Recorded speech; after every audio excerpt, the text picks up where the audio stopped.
اعوذ باللہ من الشیطان الرجیم بسم اللہ الرحمن الرحیم فآمنوا باللہ ورسولہ والنور الذی انزلنا واللہ بما تعملون خبیر صدق اللہ العظیم۔ رب اشرح لی صدری ویسر لی امری واحلل عقدۃ من لسانی یفقہوا قولی رب یسر ولا تعسر وتمم بالخیر آمین یا رب العالمین۔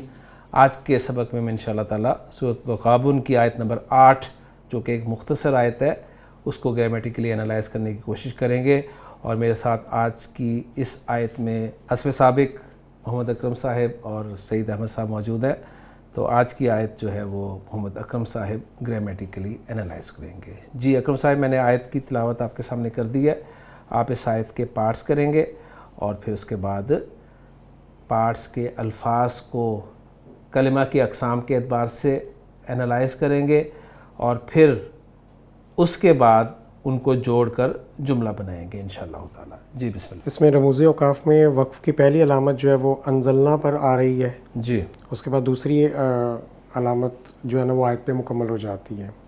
ٹھیک ہو گیا، تو پہلا حصہ جو ہے ہمارا وہ انزلنا تک ہے، اور دوسرا حصہ واللہ بما تعملون خبیر پر مشتمل ہے۔ اب پہلے حصے میں ہم دیکھیں گے مزید کچھ حصہ ہو سکتا ہے۔ اس میں واو عاطفہ آ رہا ہے رسول ہی سے پہلے، فآمنوا باللہ تک ایک کر لیں گے حصہ، ٹھیک ہو گیا، پھر ورسول ہی کو الگ کر لیں گے، ماشاءاللہ، والنور الذی انزلنا اس کو الگ کر لیں گے، ایکسیلنٹ، ماشاءاللہ۔ کہ تین حصے ہو جائیں گے۔ کلمہ کے لحاظ سے جو اقسام بنتی ہیں اس پر آتے ہیں۔ فا آ رہا ہے، اس میں حرف ہے، فا حرف ہے، جی بالکل۔ پھر آمنو اس میں فعل ہے۔ حرف جب آپ نے بتا دیا تو اب اس حرف کو ذرا واضح بھی کر دیں، کون سا حرف ہے یہ؟ جی یہ حرف عاطفہ ہے، یا اس کو آگے دیکھتے ہیں کیا ہم آج کی نئی آیت کر رہے ہیں تو فا کو ہم استنافیہ مان لیں گے۔ ٹھیک ہو گیا، ٹھیک ہو گیا نا؟ جی آمنو اس میں فعل آ گیا، فعل ہے، با حرف آ گیا، حرف جر۔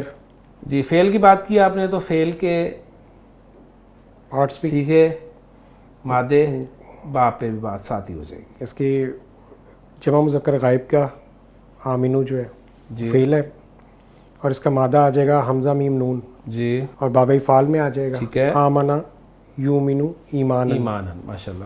اور آگے با حرف آ گیا، حرف جر، حرف جر ہے، اور اسم جلالہ اللہ ہی، ماشاءاللہ۔ جی اب اسم سارا انالیسس ہو گیا الفاظ کا، اب ہم جملہ بنانے کی کوشش کرتے ہیں۔ فا سے جملہ یہ ہو رہا ہے شروع، تو اسے محسوس اس طرح ہو رہا ہے جس طرح اس سے پہلے کوئی چیز جو ہے وہ موجود تھی۔ فآمنوا باللہ، اس میں آمنو فعل جو ہے فعل بفاعل ہے، جس میں واو کی ضمیر مرفوع متصل جو ہے اس کا فاعل ہے، ٹھیک ہے، اور آگے جو ہے باللہ جار مجرور مل کر جو ہے وہ متعلق ہو رہے ہیں آمنو فعل کے، ٹھیک ہے، تو فعل اپنے فاعل اور متعلق سے مل کر جو ہے جملہ فعلیہ انشائیہ ہو رہا ہے۔ تو آمنو یہ جو فعل با فاعل ہے، آپ نے سیکھا بتایا تھا جمع مذکر غائب کا، یہ لیکن یہ فعل امر ہے، امر ہے، بالکل فعل امر، ٹھیک ہے نا؟ تو یہ فعل امر ہے۔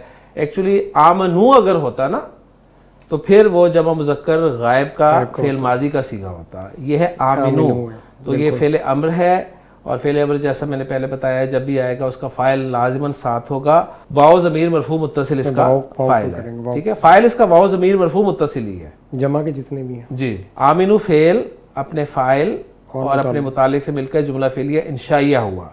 اب اس فا کے بارے میں ہم دیکھیں گے، ہمارے حساب سے تو سمپل فا استنافیہ نہیں کی بات شروع ہو رہی ہے کہ بس ایمان لاؤ اللہ پر، لیکن اگر پیچھے سے دیکھیں تو جو بات کی گئی پیچھے، اس کے بعد ایک بات کی جا رہی ہے، اب یہ سب کچھ تمہاری سمجھ میں آ گئی ہے تو پھر اللہ پر ایمان لے آؤ۔ اب مضمون خود بتا رہا ہے کہ یہ فا جو ہے یہ فا فصیحہ یا فا فصیحہ ہے، اور فا فصیحہ میں آپ کو بہت مرتبہ بتا چکا ہوں کہ یہ اس جملے پر داخل ہوتا ہے جو جملہ جواب الشرط یا جزا ہوتا ہے جس کا شرط والا جملہ محذوف ہوتا ہے، اور فا فصیحہ سے پہلے جو ایک جملہ ہر جگہ پر فٹ آپ بٹھا سکتے ہیں وہ جملہ اذا یا ان کان الامر کذالک، کہ اگر یا جب معاملہ ایسا ہی ہے تو آمنوا باللہ، اللہ پر ایمان لاؤ۔ تو فا فصیحہ کا ایک جو کنفرم جملہ جو ہر جگہ پر محذوف مانا جا سکتا ہے وہ میں نے آپ کو بتا دیا، ٹھیک ہے۔ پھر یہ جو ہم نے جملہ بنایا ہے انشائیہ جملہ بنایا ہے، اب جب آپ جواب شرط کہیں گے نا تو پھر اب اس کو جملہ انشائیہ نہیں کہتے، ذہن میں رکھیے گا، صرف جواب الشرط آپ کہہ دیں گے. پھر جواب الشرط جو ہے یا جزا جو ہے اپنے محذوف شرط سے مل کر جملہ شرطیہ. جملہ شرطیہ ہو گیا. اعراب کے لحاظ سے لا محل لہا من الاعراب میں آئے گا یا مجزوم اس کا اعراب؟ ہاں جی، اب چونکہ جملہ شرطیہ کے پارٹس اگر آپ دیکھیں جس میں شرط اور جواب الشرط یا جزا ہوتے ہیں، تو شرط اور جواب الشرط جو ہیں وہ آپ کو پتہ ہے کہ مجزوم ہوتے ہیں. اگر ہم ان حرف و شرط کو محذوف مانتے ہیں تو ظاہر بات ہے شرط والا فعل جو ہے وہ مجزوم ہوگا، اور اگر وہاں پر ماضی آ رہا ہے جیسے کانا میں نے آپ کو بتایا تو محلن مجزوم کہہ دیں گے. پھر جواب الشرط والا جملہ جو ہے اس کو بھی محلن مجزوم کہہ دیں گے. ٹھیک ہے. اور اگر کوئی ایسا حرف و شرط آئے جیسے لو آ جائے جو کہ مجزوم نہیں کرتا تو پھر اس کو غیر جازم کہہ کے گزر جاتے ہیں. ٹھیک ہو گیا جی. اب آگے چلیں جی. ورسولہ ہی واو عاطفہ ہے جی. واو رسولہ ہی میں بھی ہم اگر اس کی کلمہ کے اعتبار سے الگ الگ قسم کریں، واو ہو گیا، واو یہ حرف ہے، حرف ہو گیا. اور حرف کون سا ہے یہ بھی بتا دینا، واو عاطف حرف جو ہے کیونکہ وہ واو حرف جر بھی ہوتا ہے. ٹھیک ہے نا، یہ عاطفہ ہے. عاطفہ ہے جی. اس کے بعد رسول جو ہے وہ اسم ہو گیا. رسول اس میں ہا جو ہے وہ ضمیر مجرور متصل اسم ضمیر مجرور متصل جو ہے. ہے. ٹھیک ہے. یہاں تک جو ہے یہ پارٹ مکمل ہو جاتا ہے کیونکہ آگے پھر واو عاطفہ بالکل صحیح ماشاءاللہ. تو رسول ہی مضاف مضاف مضاف ہو کر یا رسول کا عطف کس پہ کیا آپ نے؟ اللہ ہے. اس میں جلالہ پر. اس میں جلالہ. ٹھیک ہے. یعنی ایمان لاؤ اللہ پر اور ایمان لاؤ رسول پر، رسول پر اور اس کے رسول پر. اس کے رسول پر. ٹھیک ہو گیا. یہ حصہ بھی ہا کی ضمیر جو ہے وہ اس میں جلالہ کی طرف اس میں جلالہ کی طرف لوٹ رہی ہے ماشاءاللہ. اگلے حصے میں آتے ہیں تو اس میں بھی واو جو ہے وہ عاطفہ ہے. جی. واو حرف ہے، واو حرف ہے اور حرف عطف ہے. حرف عطف ہے. ٹھیک ہو گیا. النور جو ہے وہ اسم ہے. انور اس میں، اس میں. اور الذی جو ہے وہ اسم موصول ہے، وہ بھی اس میں موصول ہے ماشاءاللہ. اور انزلنا فعل ہے. نون زال لام اس کا مادہ ہے. نون زا لام باب فعل میں انزلا ینزل انزالا. جی. اور نا اس میں جو ہے وہ ضمیر ہے. ازلنا فعل ہے، فعل ہے. اور اس میں جو نا نظر آ رہا ہے وہ ضمیر مرفوع متصل. جی. واو حرف عطف جیسے ہم نے پہلے کیا تھا. ٹھیک ہے. النور جو ہے وہ آگے اسم آ رہا ہے اور مجرور آ رہا ہے چونکہ اس کا عطف جو ہے وہ پیچھے لفظ جلالہ اسم جلالہ اس میں جلالہ پہ کر لیں. اس میں جلالہ پہ ہے. ٹھیک ہے. زیادہ بہتر یہ ہے کہ یعنی اس میں جلالہ جو ہے پھر معطوف علیہ ہو جائے گا. معطوف علیہ ہو جائے اس کا معطوف اول رسول ہو جائے گا اور معطوف ثانیہ نور ہو جائے گا. النور ٹھیک ہو ہے جائے گا. ماشاءاللہ. اب النور کے آگے بھی الذی سے سلسلہ شروع ہو رہا ہے. ٹھیک ہے. الذی اسم موصول آیا ہے تو اسم موصول جب بھی آئے گا اس کا ایک صلہ ہوگا. اسم موصول جب بھی آئے گا وہ تو اس کا صلہ ہوگا ہی ہوگا، لیکن یہاں پر ہم الذی کو پہلے کیا بنائیں گے؟ ساتھ ہی بنا دیں پہلے تاکہ بات کلیئر ہو جائے. الذی جو ہے وہ النور کے لیے جو ہے وہ صفت بن گئی. ماشاءاللہ. الذی النور کے لیے صفت بن رہا ہے اس لیے کہ النور بھی معرفہ ہے، الذی بھی معرفہ ہے. النور واحد ہے، الذی واحد ہے. النور مجرور ہے تو الذی کو ہم یہاں پر محلن مجرور کہہ دیں گے. ٹھیک ہو گیا. النور مذکر ہے تو الذی بھی مذکر ہے ماشاءاللہ. جی. تو معرفہ پلس معرفہ دیکھ لیں، موصوف صفت بن رہے ہیں. موصوف صفت بن رہے ہیں. جی.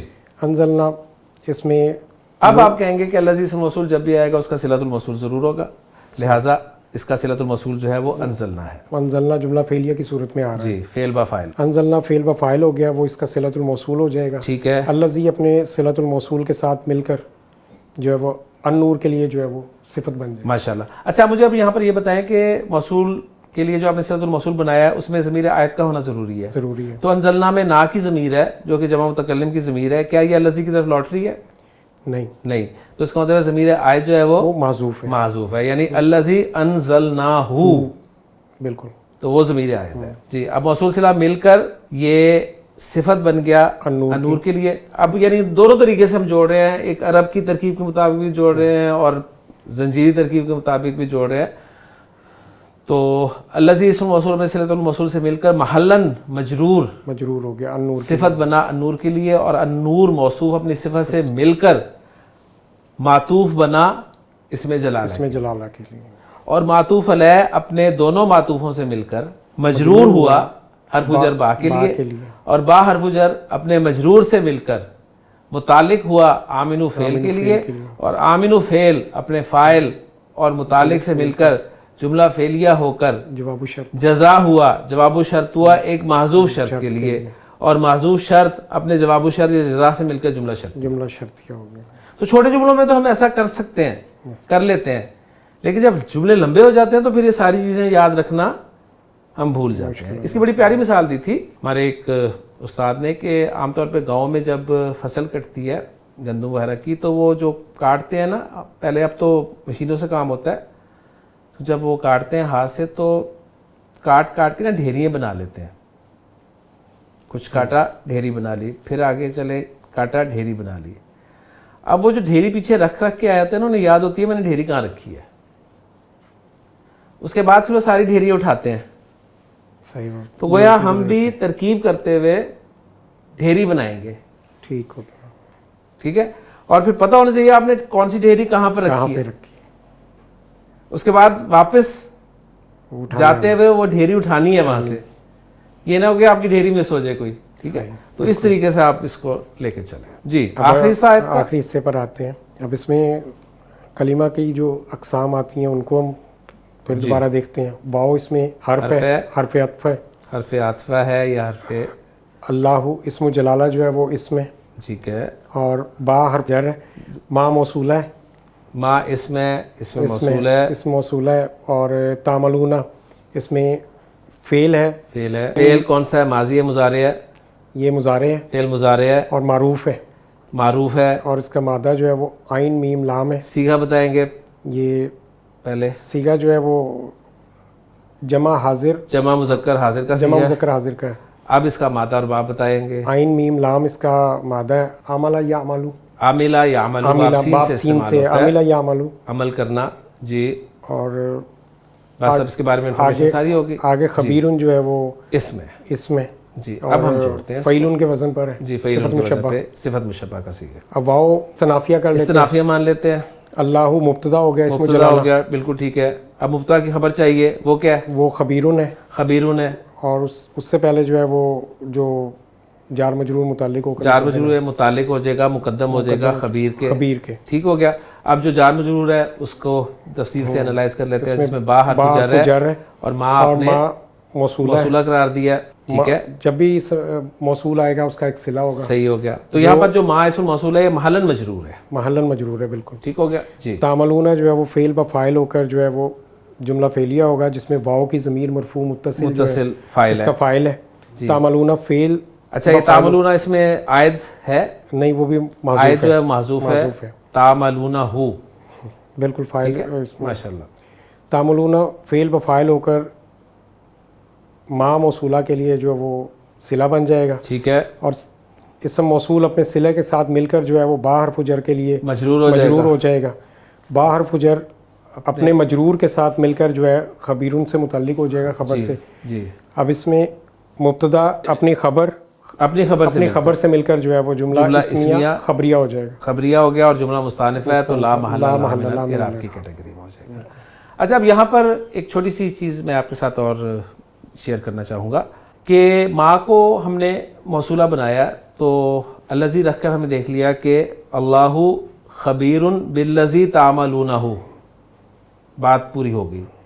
اب اگر ہم یہاں پر ما مصدریہ لیں تو کیا بن سکتا ہے؟ اور اگر بن سکتا ہے تو مفہوم کیا ہوگا؟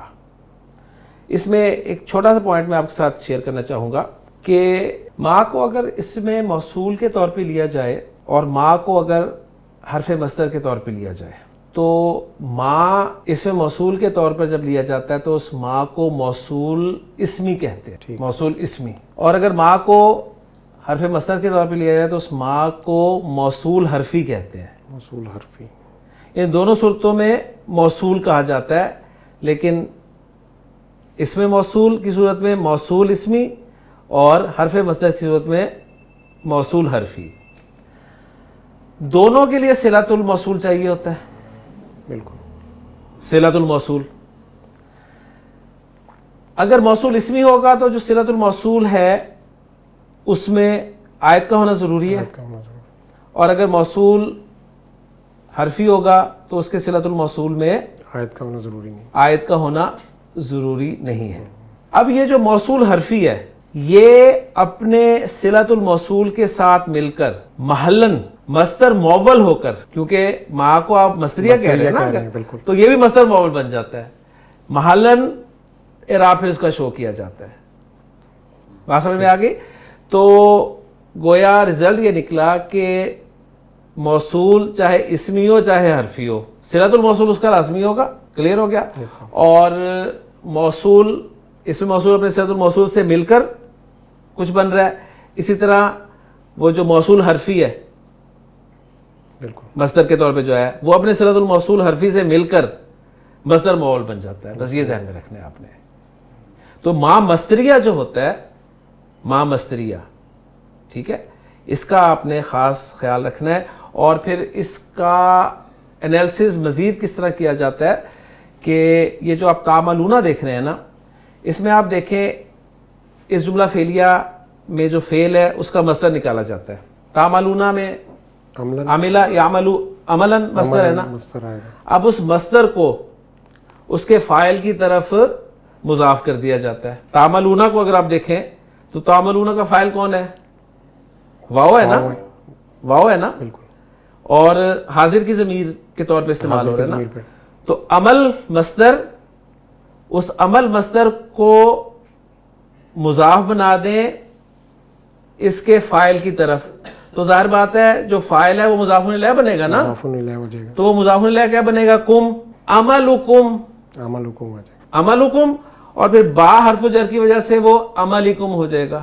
اللہ خبیر بعملکم، بعملکم. اللہ خبیر بعملکم. بعملکم کر لیں. عملکم بھی ہو سکتا ہے. ہاں جمع بھی آ سکتا ہے. ٹھیک ہے نا. یعنی اصل میں تو مصدر نکالا جاتا ہے اور پھر مصدر کی پھر اضافت کی جاتی ہے. تو اس طرح جو ہے نا یہ مصدر موول آپ بنا سکتے ہیں. تو یہ میں نے تھوڑی سی وضاحت کر دی تھی کہ اگر کوئی ایسی صورتحال ہو. آسان تو یہ ہوتا ہے، کوشش پہلے یہ کریں کہ جو آپ کے سامنے آ رہا ہے اس کو اسم موصول ہی بنائیں، ماں وغیرہ کو. ٹھیک ہے. اگر نہ بن رہا ہو تو پھر اگر دونوں پاسبلٹیز ہوں تو بھی اس میں موصول بنا کر ہی آسان ترجمہ ہو جاتا ہے، آسان ہو جاتا ہے انالیسس اس کا نا. بالکل. مصدریہ میں پھر آپ کو ذرا مصدر نکالنا پڑتا ہے، پھر وہ ساری اس کی اضافت کرنی پڑتی ہے، تو ذرا تھوڑی سی مشکل ہو جاتی ہے. بالکل. اس میں تو یہ میں نے کوشش کی ہے کہ تھوڑا سا آپ کو ایکسپلین کر دوں. تو الحمدللہ جی آیت نمبر 8 ہماری مکمل ہو گئی. اکرم صاحب اس آیت کا اتھینٹک ترجمہ جو عبدالسلام اٹھوی صاحب نے کیا ہے وہ بھی آپ ساتھ ذرا شیئر کرتے ہیں اسٹوڈنٹس کے. جی. سو تم اللہ اور اس کے رسول اور اس نور پر ایمان لاؤ جو ہم نے نازل کیا، اور اللہ اس سے جو تم کرتے ہو خوب باخبر ہے. یعنی اللہ باخبر ہے تمہارے عمل سے. عمل سے. ٹھیک ہے نا. اب یہ تمہارا عمل دیکھیں مرکب اضافی بن رہا ہے نا، اضافی جس کو ہم نے عملکم کے طور پہ لیا اور باقی وجہ سے اسے مجرور کر دیا. تو ترجمہ میں بھی آپ کو دیکھیں مصدری ترجمہ بھی ہو گیا اور موصول کے ساتھ بھی ترجمہ ہو گیا. اور اللہ اس سے جو تم کرتے ہو خوب باخبر ہے. خوب باخبر ہے. تو اس طرح آپ کے اندر ایک استعداد پیدا ہو جاتی ہے ترجمہ کرنے کی. تو الحمدللہ جی آیت نمبر 8 ہماری مکمل ہو گئی ہے. مختصر آیت تھی، جلدی مکمل ہوگی الحمدللہ، لیکن اس میں ہم نے مزید کچھ چیزیں سیکھنے کی کوشش کی ہے. انشاءاللہ تعالیٰ اگلے لیکچر میں سورۃ غابن کی آیت نمبر 9 جو کہ ایک طویل آیت ہے اس کے انالیسس کے ساتھ آپ سے ملاقات ہوگی، اور انشاءاللہ تعالیٰ اس آیت کا انالیسس سعید احمد صاحب کریں گے. سبحانک اللہم و بحمدک اشہد ان لا الہ الا انت استغفرک و اتوب الیک.